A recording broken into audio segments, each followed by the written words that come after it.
Hey everyone, welcome to this video. Thanks for checking it out. As the name implies, this is going to be a full, in-depth, full suspension setup. Now I know there's tons of videos out there that talks about how to set up sag, how to set up your fork and your shock and all that.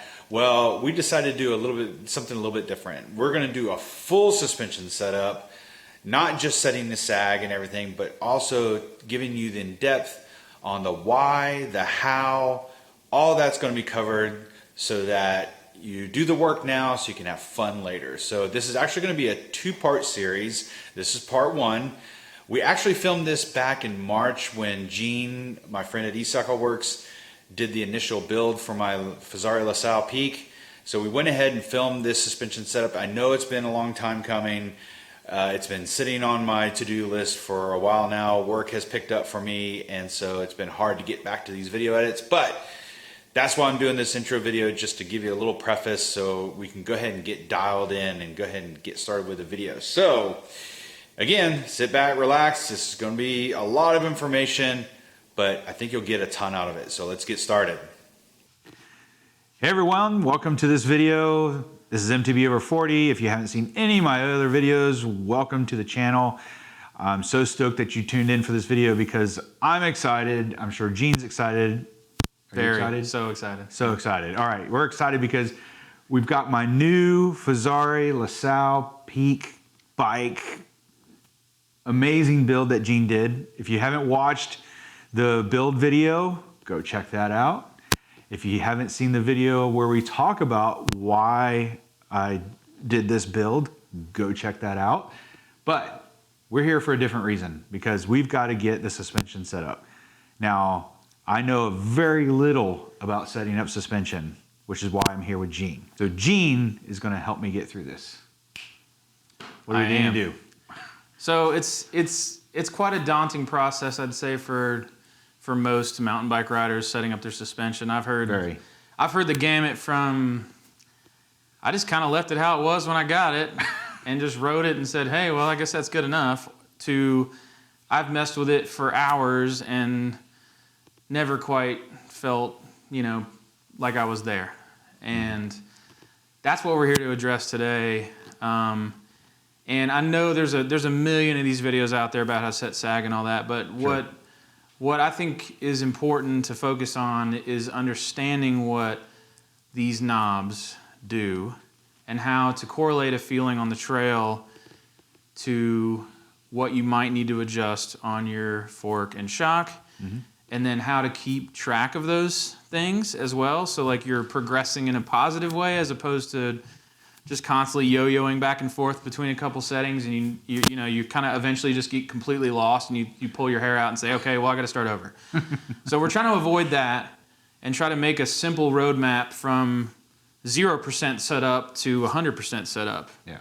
And go beyond where most people make it, which is about maybe 50% of the way. Right.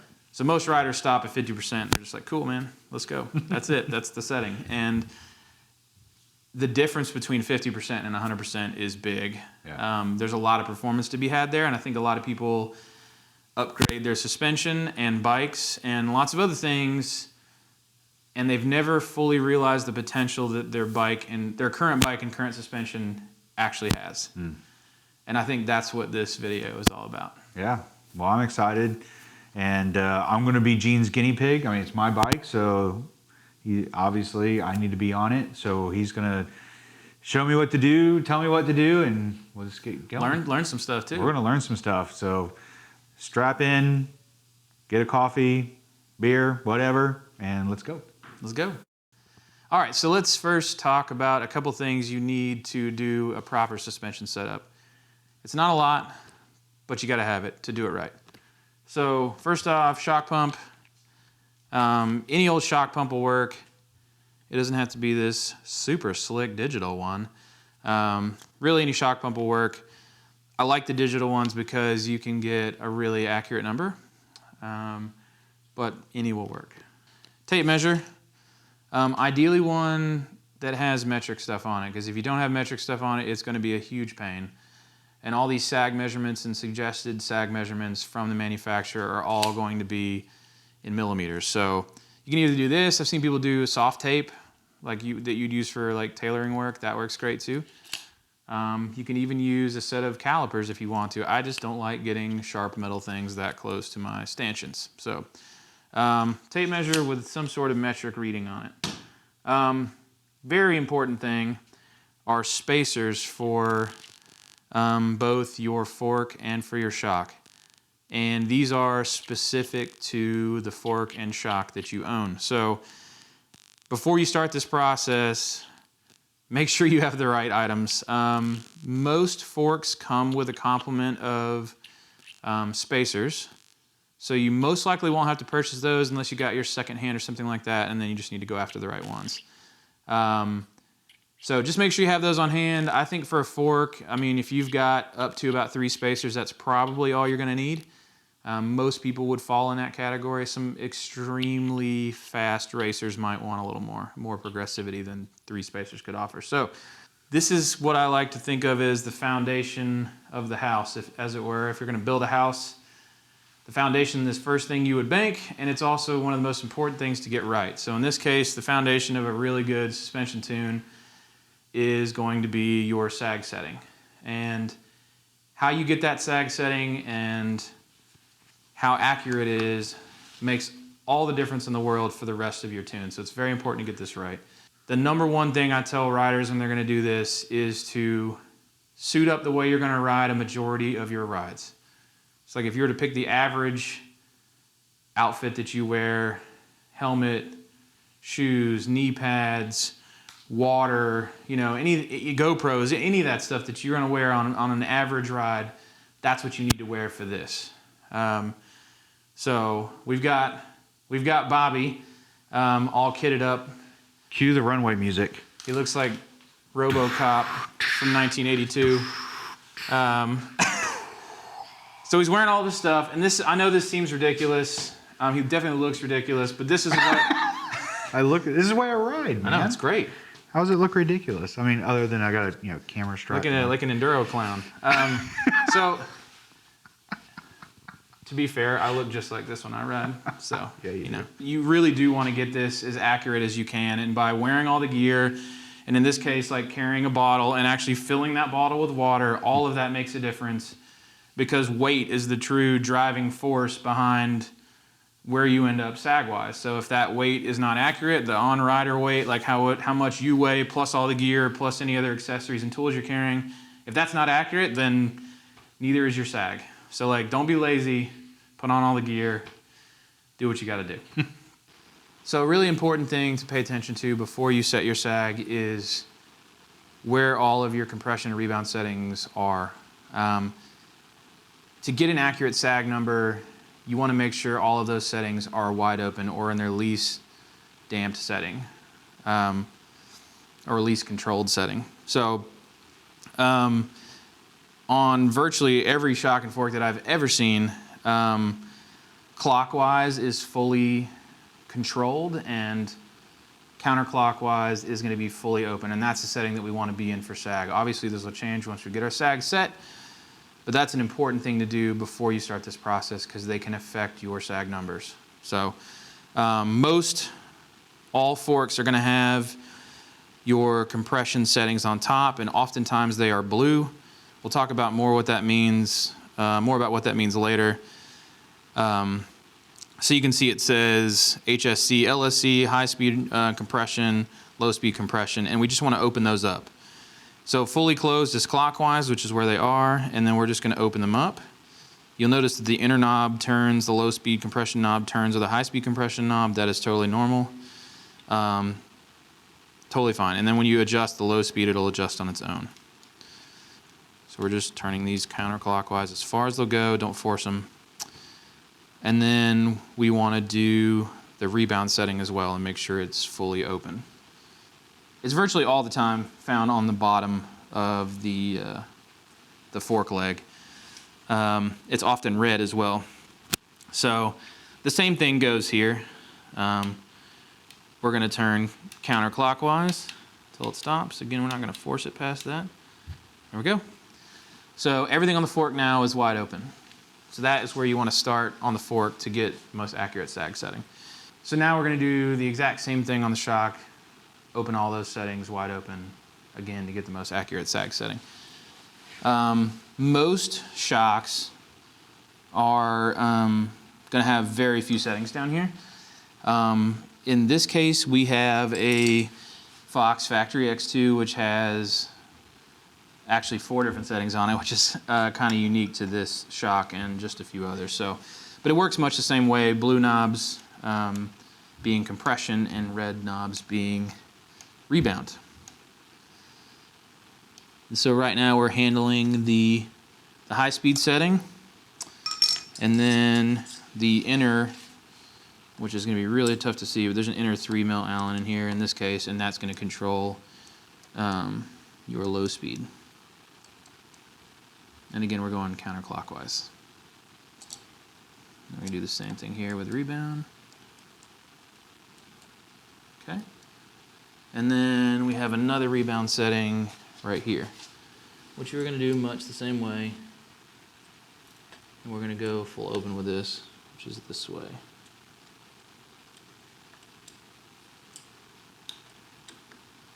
There we go. Everything is wide open.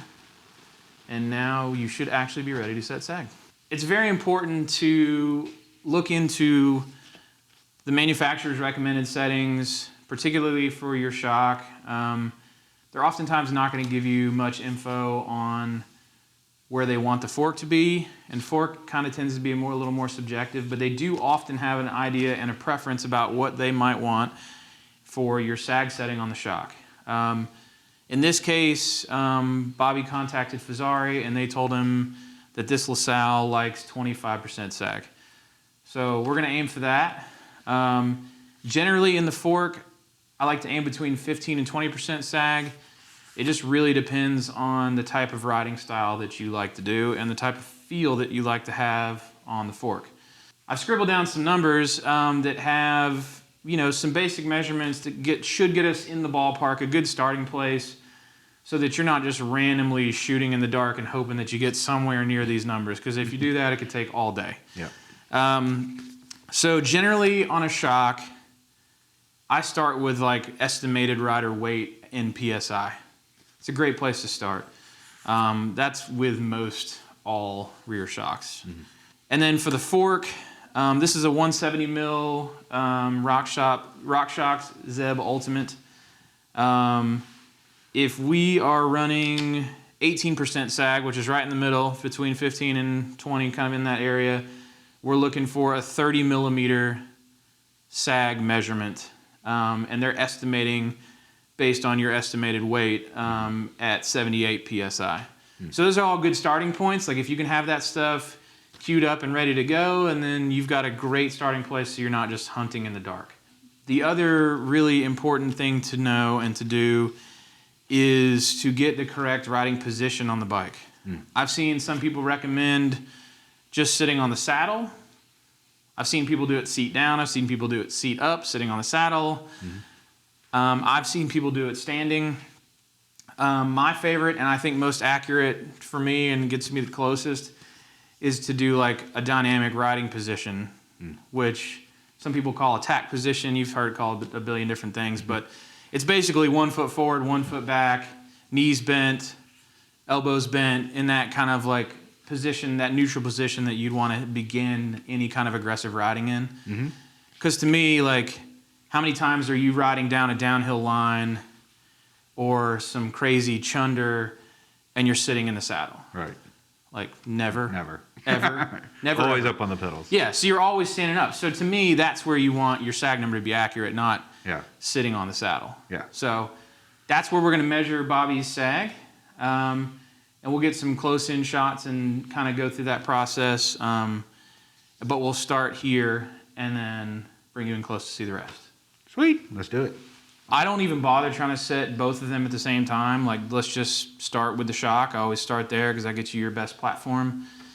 And contrary to popular belief, shocks affect forks and forks affect shocks, particularly in this dynamic ride position, because you can imagine if you had a fork that was super, super stiff, that would put you further back in the bike, and vice versa. A super, super stiff fork or a super, super stiff shock would kind of put you forward biased. So You kind of want to get them rough balled in this situation where they're close so that one is not affecting the other in a very, large way. Yeah.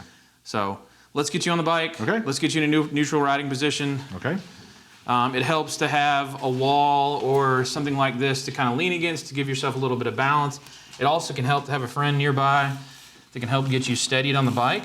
And then what we want to do is, that's a Bobby's, kind of dynamic riding position. That's what we're looking for. And then I want to have him do like a little quick bounce, kind of, get some motion in the frame, give it one good bounce. And then what I'm looking to do is have him balance. Nope, stay where you are. Sorry. All good. So stay where you are, and we want to see this. We want to reset this O-ring on his shock, and then I want to have him try to get off the bike in the most smooth and calm way so we're not disturbing the position of that.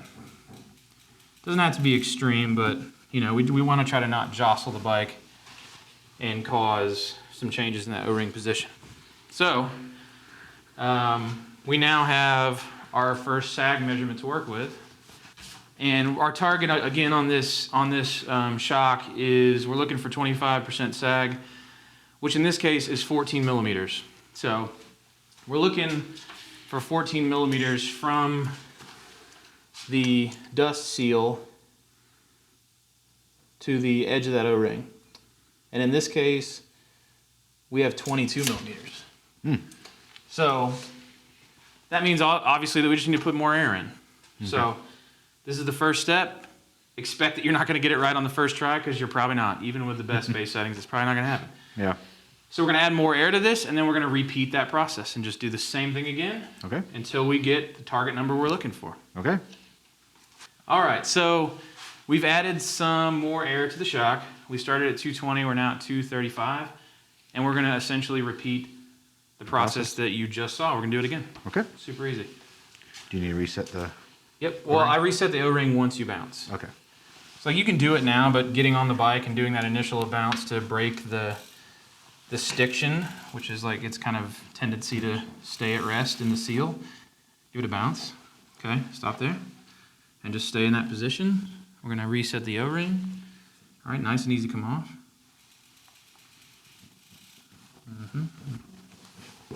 Cool. And now we're going to measure that again. 18 millimeters, and we were aiming for 14. So we need to go a little further still. Okay, there's 250. Try number 3. All right. We're up to 250 psi now. We're going to see where we end up with this guy. Again, the same process.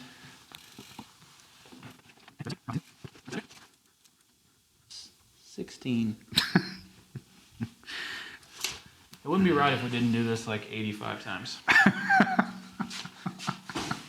Take number 452. We're going to try it again. Going again.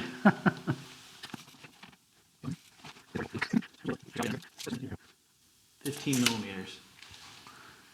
So we're aiming for 14. I think 25% is pretty aggressive, aggressively small sag number. So yeah, let's call that good.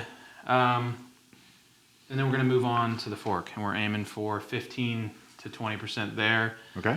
Which should be quite easy to attain. All right. And we're looking for, so we're looking for 30 millimeters on this fork. So we're going to do it the exact same way. So okay. If we hadn't done this enough time, let's do it some more times.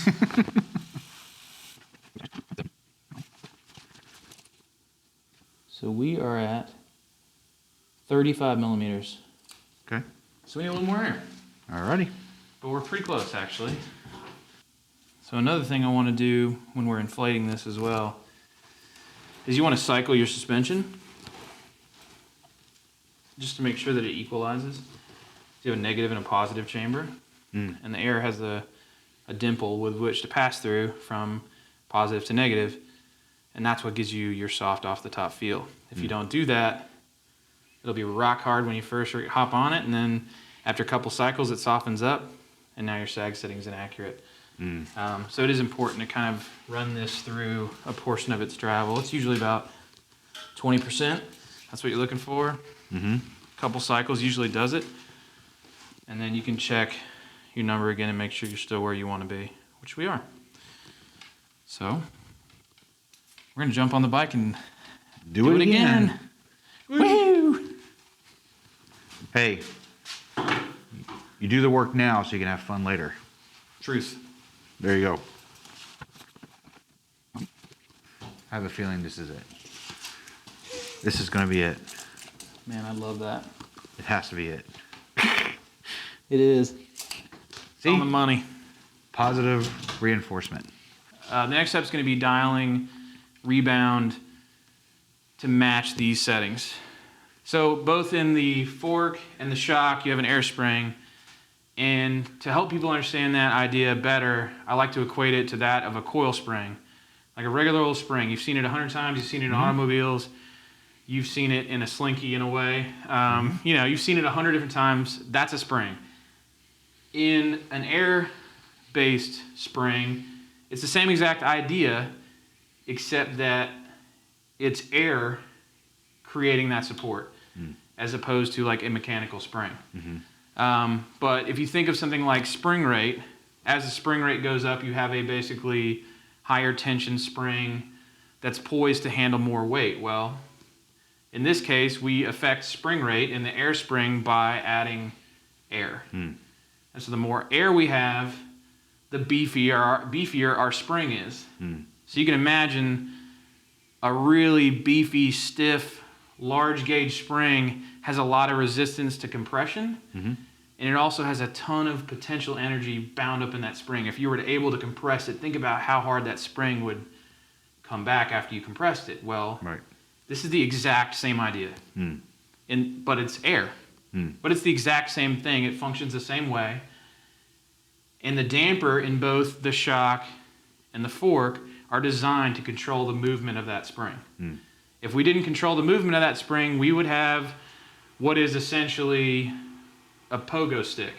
That spring is just bouncing out of control infinitely. And there it is just wildly out of control. So to combat that natural springiness, we have to add damping.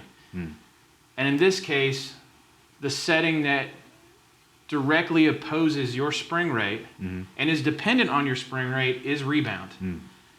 And I like to simplify rebound by adding the word control at the end of it. I know that sounds more complicated, but it'll make sense. And I do the same thing with compression as well. So we're controlling the rebound of that spring. So as we add rebound damping, we're slowing the ability of that spring to return back to its normal nominal position. So by slowing that down, we're damping that spring. Okay, so for example, if we went on this bike and say like we've got now 85 psi in the fork and we have 250 in the shock, the higher those pressure numbers rise, the more rebound damping we need. And that's why you'll see manufacturers often suggest rebound settings based on certain PSI numbers. And I actually have some written down here, which we'll cover in just a minute. Those numbers are a tiny bit subjective, but there's also kind of a general area where you really need to be. And that's what the manufacturers are trying to give you that starting point. And then you can dial how poppy and or controlled your bike feels from there. But that's a great place to start, and those numbers are directly affected by your air pressure. So if you change your sag setting and your air pressure that's running in your shock or fork, you also need to change the rebound to coincide with that because you've changed your spring rate. So that's a really important, like fundamentals, like 101 thing to understand. Rebound opposes and controls the spring rate of your air spring. So remember that. So we're going to start out with some suggested manufacturer settings. It's a good place to start. Okay. And then kind of feel it out from there, and we'll kind of go over what that feels like. Okay. Cool. Cool.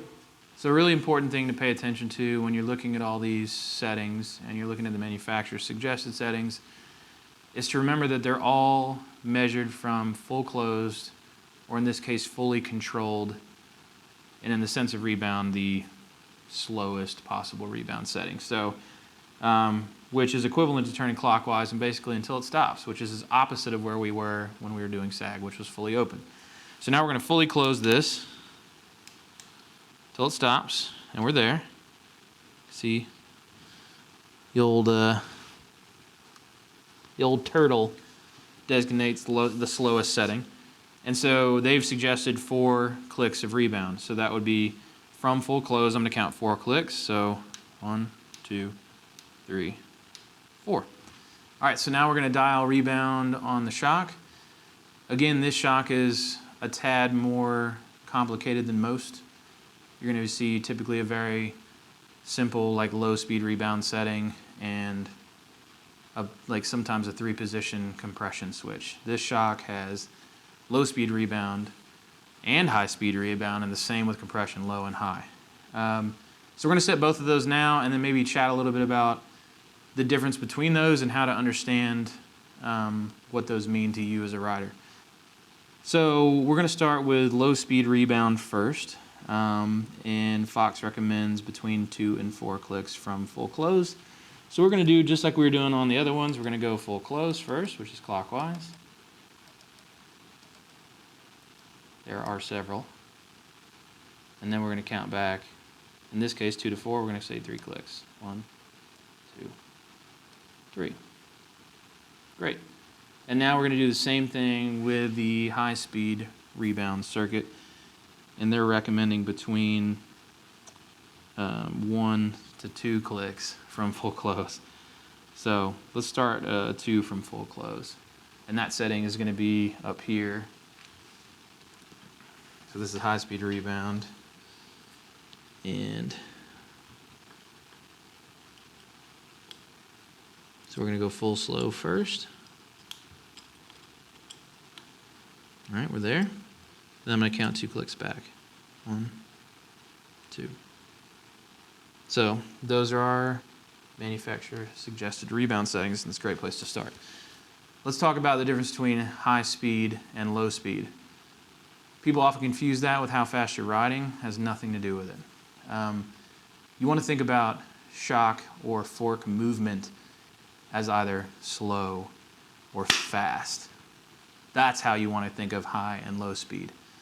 So these shocks and forks, the give you control of those things individually, allow you to tune the way your damper is feeling during like soft inputs, like, you know, kind of leaning into a berm, pedaling, that kind of bob that you get, natural bob when you pedal. That would be considered a low speed movement. Leaning into a berm's a low speed movement. Shifting your weight on the bike, that's considered a low speed movement. A high speed movement would be like hitting a rock or a root that moves the suspension very, very quickly, or you're kind of getting a jolt, or basically a drop, like if you went off a drop and hit hard, landed flat or something like that, that would be considered a high speed movement. So you can affect those 2 different portions of control separately, which is a really, really great thing.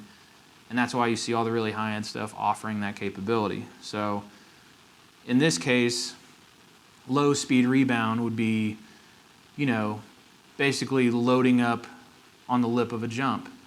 And when you spring up and remove your weight from the bike, and the suspension returns back to its 0 position, that return is basically low speed compression. So if you were, say, riding on a trail and you're popping off some lips and you felt like the bike was trying to roll forward on you, it could be many things, but not a terrible place to start is a low speed rebound.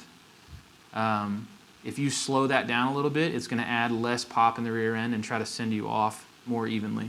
The other, obviously, part of that is your body position and how you're controlling your body. But if the rear end feels out of control, that's often it. Also, conversely, if you have it too slow, the suspension will pack up and then return really slow. And you can actually have it repeated hits begin to like continually pack that suspension up, and it's not returning quick enough to bring the tire back to the ground. So those are all important things to think about. I know it's confusing, but the key is to stay on top of it, only adjust one thing at a time, So like, don't go grab and spin 2 knobs. Like if you're gonna address something, say, hey, I'm gonna mess with low speed rebound and I'm gonna begin bracketing and say, I'm gonna go 4 clicks one way. Does that feel better? Yes or no? Great. If it feels better, try go another couple clicks. Does that feel better? No. So I'm gonna go back 3 clicks. Does that feel better? Yep. I'm gonna go forward another click, and I'm just gonna kind of continually narrow in on that one setting that makes sense for me and it makes sense for my riding style until I narrow that one setting in. And it's really important to do that on a loop of trail that you know well, that has variation, and you can run it over and over. And you only do one setting at a time, and you keep a good record of it. So now we're gonna go see, without adjusting compression, we're gonna leave it wide open. We're gonna go see if we can bottom this bike out. And if we can, we're gonna add spacers, and then we're gonna actually redo the sag process. Joy. Well, there you have it. That is the end of part 1. So where Gene ended, where we're going to try to bottom everything out and try to do some additional settings, you know, that's going to pick up in part 2. What we did in part 1 was just the initial setup. That is where you start. So I hope you got a lot out of it. If you have any questions, please leave them in the comments below. Either Gene or I will be happy to answer them. A lot of information, but stay tuned for part 2 because there's more coming. So until then, stay safe, keep on riding. Rolling. Is this an autofocus? Yeah, it is. Okay. Yeah, it's an auto.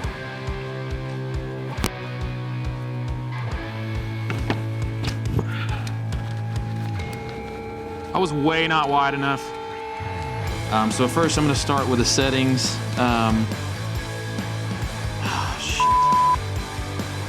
We need to look at the settings again. You probably want to press down on this while you're doing this so it doesn't slip off and you gouge the crap out of your brand new beautiful carbon frame. Damn it.